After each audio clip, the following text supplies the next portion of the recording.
தாவேகால ஒரு தொண்டனா இருந்துட்டு கட்சி பொறுப்புக்கு ஆசைப்பட்டுட்டு திமுகவுக்கு ஓடி போன வைஷ்ணவி அவர்கள் நம்ம தலைவர் மீதும் நம்ம விர்ச்சுவல் வாரியர்ஸ் மீதும் ஒரு புகாரை வச்சிருக்காங்க.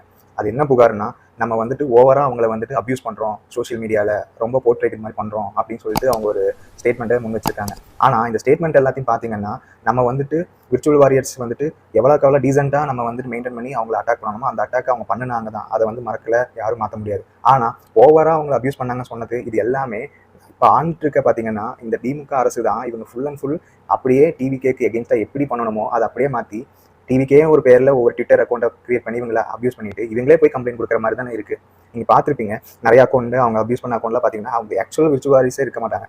எல்லாமே பார்த்தீங்கன்னா ஒரு ஃபேக் ஐடி சொல்லுவாங்க. அந்த மாதிரி ஃபேக் ஐடி வச்சு கிரியேட் பண்ணி இவங்களே அப்யூஸ் பண்ணிட்டு இவங்களே போயிட்டு புகாரை கொடுத்துருவாங்க. அப்படிதான் இருக்கு. ஓகேவா? இதுல வேற குழந்தைத்தனமா தலைவரே வந்துட்டு இது வந்து முன்னிறுத்தி அவர் வந்துட்டு ஒரு அறிக்கை விடணும் அப்படின்னு சொல்லும்போது இவங்களோட அரசியல் அறிவுங்கிறது எவ்வளவு சின்ன குழந்தைத்தனமா இருக்குங்கிறது நீங்க இந்த வீடியோவில் நம்ம பேசும்போது மட்டும் இல்லை, அவங்க வீடியோவை பார்க்கும்போது எல்லாமே அப்படிதான் இருக்கு. ஒரு கொள்கை பத்தியோ ஒரு கோட்பாடு பத்தியோ திமுகவில் இப்ப மாறி போனாங்களே கேட்டா அது என்னன்னே தெரியல. ஆனா இதெல்லாம் பண்ணிட்டு இருக்காங்க. ஒரு சின்ன வயசு தான், ரொம்ப ரொம்ப சின்ன வயசு.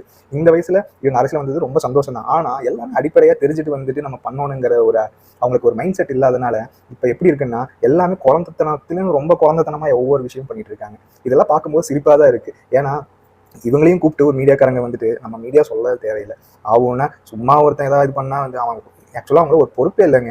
ஒரு தொண்டன், ஓகேங்களா, நார்மல் தொண்டன் தான். இவங்களை வந்து பெருசா பில்டப் பண்ணி பேசுறதோ மீடியாவில் இது பண்றதோ இவங்க காசு கொடுத்து பண்றாங்களா இல்லை கூப்பிட்டு பண்றாங்களா அதுவும் தெரியல. ஃபுல்லா இப்படிதான் போயிட்டு இருக்கு. ஆனா நம்ம விர்ச்சுவல் வாரியர்ஸ் பத்தி நம்ம தலைவர் என்ன சொல்லியிருக்காரு, எது நடந்தாலும் டீசென்ட் அட்டாக், டீசென்ட் பாலிடிக்ஸ், அது நம்ம என்னைக்குமே விட்டு நம்ம விலகி போயிடக்கூடாது. நம்ம அது கரெக்டாக தான் நம்ம பண்ணிட்டு இருக்கோம் நம்புறோம். அதே மாதிரி பார்த்தீங்கன்னா இந்த மாதிரி ஒரு கட்சியில ஒரு பதவிக்கு ஆசைப்பட்டு இவங்க மட்டும் இல்லை, நிறைய பேர் நம்ம அடுத்தடுத்து நம்ம அதை பத்தி பேசுவோம். இவங்க மட்டும் இல்லாம நிறைய பேர் கட்சிக்கு ஒரு பதவிக்காக ஆசைப்பட்டு ஒவ்வொரு சீப்பான விஷயங்கள் பண்றாங்களே அதெல்லாம் பார்த்தீங்கன்னா என்னைக்குமே வந்துட்டு நினைக்காது. என்னைக்கு இருந்தாலும் அதோட வெளி வந்துடும். அந்த மாதிரி தான் இந்த மாதிரி ஒவ்வொருத்தங்களாம் நம்ம கட்சியிலேருந்து யாரெல்லாம் உண்மையா இருக்காங்களோ அவங்களுக்கு கரெக்டாக தலைவர் அவர் பதவி கொடுத்துருக்காங்க. யாரெல்லாம் இந்த மாதிரி ஏமாத்திட்டு இருக்காங்களோ அவங்களெல்லாம் கரெக்டான வைக்க வேண்டிய இடத்துல வச்சிருக்காரு.